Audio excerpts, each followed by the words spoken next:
Ini dalilnya semua kita sudah tahu tentunya, surah Al-Asr. Nah, ini semua insya Allah umat Islam hafal karena pendeknya surah ini ya. 3 ayat, surah nomor 103. A'udzu billahi minasyaitonir rajim. Wal 'asr, demi masa waktu yang kalian lalui di dunia. Innal insana lafi khusr. Semua manusia pasti melalui kerugian. Illa alladzina amanu wa amilus shalihat. Kecuali orang yang beriman dan beramal saleh. Itu tidak akan melalui kerugian. Allah akan berikan dia jalan keluar dari masalahnya. Dan kalaupun sampai ada sesuatu masalah atau program atau proyek dia tidak dapat, berarti baik buat dia. Pasti itu, tidak mungkin tidak. Allah selamatkan dia. Wa tawasaw bil haqqi wa tawasaw bis sabr.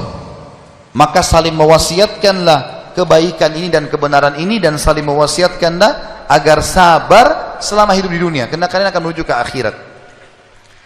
Saya kasih contoh teman-teman, ada satu doktor ngajar di Ummul Qura, Dr. Muhammad, semoga Allah jaga beliau.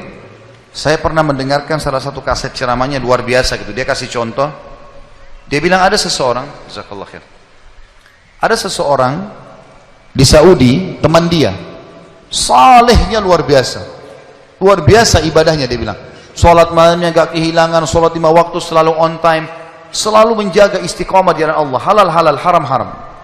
Satu waktu dia lamar seorang wanita dan diterima lamarannya. Pada saat sudah mau menikah, gitu kan, kurang lebih ditentukan jadwal, kalau saya tidak salah itu 3 bulan dari waktu itu akan menikah. 2 bulan atau 1 bulan sebelum pernikahan, tiba-tiba perempuan ini batalin pernikahan. Tiba-tiba batal pernikahan, nggak jadi nikah. Laki-laki ini bertanya kepada calon mertuanya, ada apa? Saya juga nggak tahu. Ditanya perempuan ini oleh orang tuanya, kenapa nak? Malu keluarga? Enggak, pokoknya saya nggak mau nikah sama laki-laki ini. Bersikeras si perempuan tidak mau nikah. Kata Dr. Muhammad, dia bilang, saya setiap kali ketemu sama teman saya ini, teman saya selalu berdoa. Saya dengar doanya, ya Allah kembalikan wanita ini pada saya suka sama dia. Luar biasa merengeknya sama Allah, gitu kan. Dan saya saking kesian sama dia, sampai saya mengatakan, ya Allah kabulkan buat dia. Luar biasa dia mohonnya sama Allah. Tapi uniknya kata Dr. Muhammad, enggak dikabulkan, enggak dikasih sama Allah. Sampai tiba hari H pernikahan yang ditentukan tanggalnya, perempuan ini akhirnya memang dia tunggu waktu itu, ada laki-laki lain lamar, diterima sama dia. Diterima pada saat itu. Diterima lamaran laki-laki baru. Waktu sudah menikah sama laki-laki itu, si orang soleh ini, temannya Dr. Muhammad, berhenti berdoa. Ya selesai, jadi istrinya orang, nggak boleh kita doa lagi kan. Maka Dr. Muhammad mengatakan, saya justru bertanya-tanya pada saat itu, di mana bentuk kasih sayangnya Allah kepada teman saya? Dia sudah soleh, janji Allah baik, mestinya dia dapat yang dia mau. Kenapa di sini luput? Nah ini yang saya bilang di poin ke-11, Allah selamatkan dari kerugian dan bahaya. Ternyata dia bilang, justru setelah perempuan itu nikah sama laki-laki yang jadi suaminya sekarang, saya baru tahu bentuk kasih sayangnya Allah pada teman saya. Karena ternyata baru sebulan menikah, perempuan ini periksa ke dokter, dia punya sakit di dada sebelah kanannya, maaf di payudara sebelah kanan. Dokter memvonis kena kanker payudara yang kronis, harus dipotong. Sebulan menikah, payudara kanannya dipotong. Bulan kedua, kanker itu sudah menyebar ke payudara kiri dan dipotong dua-duanya dalam 2 bulan pernikahan. Bulan ketiga, ini kejadian nyata. Bulan ketiga, ternyata perempuan ini punya masalah di urat saraf di bagian otak belakangnya, sehingga membuat kedua matanya buta. Dan bulan keempat, wanita ini meninggal dunia. Kata dia, Dr. Muhammad bilang, subhanallah, kalau teman saya yang jadi suami dia, maka dia tidak akan menikmati pernikahan. Tapi Allah selamatkan dia dengan caranya. Jadi kadang-kadang ada yang luput dari kita. Kita sudah mohon sama Allah, Allah belum kasih. Kalau Allah tidak kasih, teman-teman, yakin itu baik buat kita. Jangan sangka buruk sama Allah. Sebaliknya, kalau kita minta sesuatu yang besar kepada Allah, tidak ada yang mustahil. Yang penting kita merengek dan manja kepada Allah.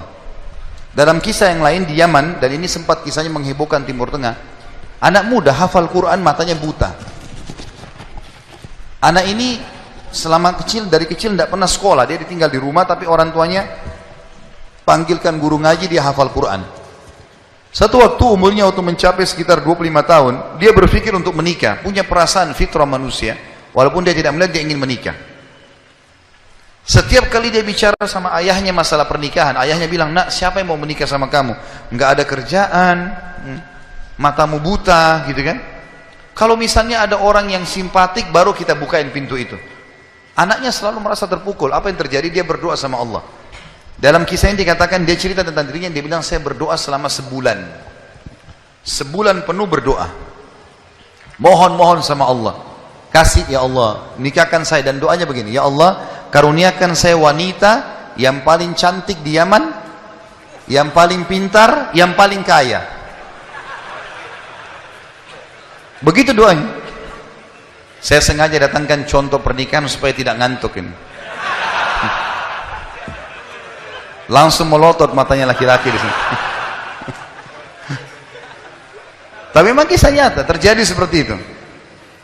Maka teman-teman sekalian, di hari ke-30 dari doanya, sebulan dia berdoa, dia mimpi, ada orang datang dalam mimpinya mengatakan begini, hai anak muda, jodohmu namanya Fulana binti Fulana. Disebut nama perempuan itu. Ayahnya bernama Fulan bin Fulan. Itu tokoh masyarakat di kampung sebelah, di kota sebelah. Besok datanglah lamar. Begitu mimpinya dia. Dia bangun, kaget, dia sholat tahajud, kemudian dia sholat subuh. Habis sholat subuh dia ikut ke masjid. Buta matanya pergi sama ayahnya ke masjid. Pulang dari sholat subuh dia bilang sama ayahnya, ayah, ada enggak kota di sebelah kita ini namanya kota ini? Kata ayahnya, ada. Ada enggak orang namanya Fulan bin Fulan, tokoh di situ? Kata ayahnya, ada. Ini dalam mimpi disebut ini. Dia enggak tahu kota itu, dia enggak tahu orang itu. Kata ayahnya, ada. Itu tokoh masyarakat terkenal di sana, orang kaya raya. Ada enggak anaknya namanya Fulana binti Fulana? Kata ayahnya, ada. Kata dia, lamarin buat saya, ayah. Kata ayahnya, apa kau sadar yang kau ucapin? Perempuan ini terkenal karena cantiknya, kayahnya, pintarnya. Laki-laki kalau datang ditolak-tolakin sama dia. Kamu gak ada sekolah, buta mata, kita juga orang pas-pasan. Dia bilang, ayah, saya mimpi begini. Dari mana saya tahu nama kota itu? Saya gak pernah tahu. Dari mana saya tahu namanya, nama anaknya? Ini mimpi, suruh saya lamar hari ini. Ayah bilang, baiklah kalau gitu, kita coba. Tapi pertaruhkan nama keluarga ini. Bisa diterima, bisa ditolak. Dia bilang, pergilah ke sana. Disambut, diterima oleh orang itu. Subhanallah, ini kisah nyata ya, menghebohkan Timur Tengah kisah ini. Luar biasa. Maka pada saat itu masuk dalam rumah, disambut dan segala macam. Tuan rumahnya tanya, iya ada keperluan apa? Dia bilang, ini anak saya buta matanya tapi hafal Quran, disebutkanlah kebaikan-kebaikannya. Entah kenapa dia minta melamar anak anda karena dia mimpi semalam. Anehnya si calon ayahnya si perempuan ini langsung bilang, saya terima lamarannya. Tiba-tiba kisah nyata begitu. Yang ayahnya si laki-laki bilang, kenapa anda spontan terima? Dia bilang, karena saya juga mimpi tadi malam. Loh, kisah nyata. Dia bilang, saya juga mimpi tadi malam, kalau hari ini akan datang anak mantu saya, namanya nama anakmu ini. Cirinya dia. Matanya buta, hafal Quran, dari kampung sebelah kota kamu. Begitu mimpinya, luar biasa nih. Maka dia bilang, ayahnya bilang, tapi saya tidak tahu. Ini kan pagi-pagi tadi habis sholat subuh, siap-siap datang. Dia bilang, saya belum, kata ayahnya perempuan ini, saya belum tanya anak saya. Tergantung, anak saya terima ya sudah, kalau enggak ya enggak. Kata mereka, baiklah. Masuklah si ayah ke kamar anak perempuannya. Ini ayahnya ini sudah biasa, begitu ditanya, nak ada yang minta, saya enggak mau. Sudah biasa, nolak.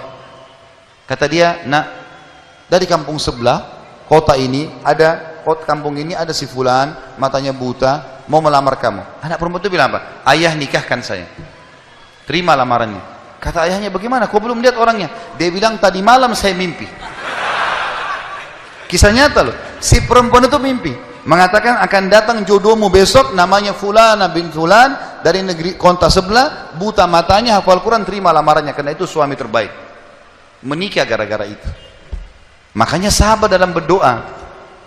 Kita ini kadang-kadang atau antum ini sering berdoa, baru 2 kali sudah ngomel sama Allah. Sebulan orang berdoa, beberapa hari, sabar. Jadi minta sama Allah tidak ada yang mustahil, gitu kan? Satu sisi yang lain, kalau kita sudah minta Allah belum kasih, berarti bukan Allah benci sama kita, justru Allah mau selamatkan kita, sebagaimana kisah tadi wanita yang buta itu. Ini namanya contoh orang selamat dari kerugian. Allah selamatkan dengan caranya. Masuk dalam semua lini teman-teman ya, proyek yang kita dapatkan dan semuanya ini termasuk kebaikan.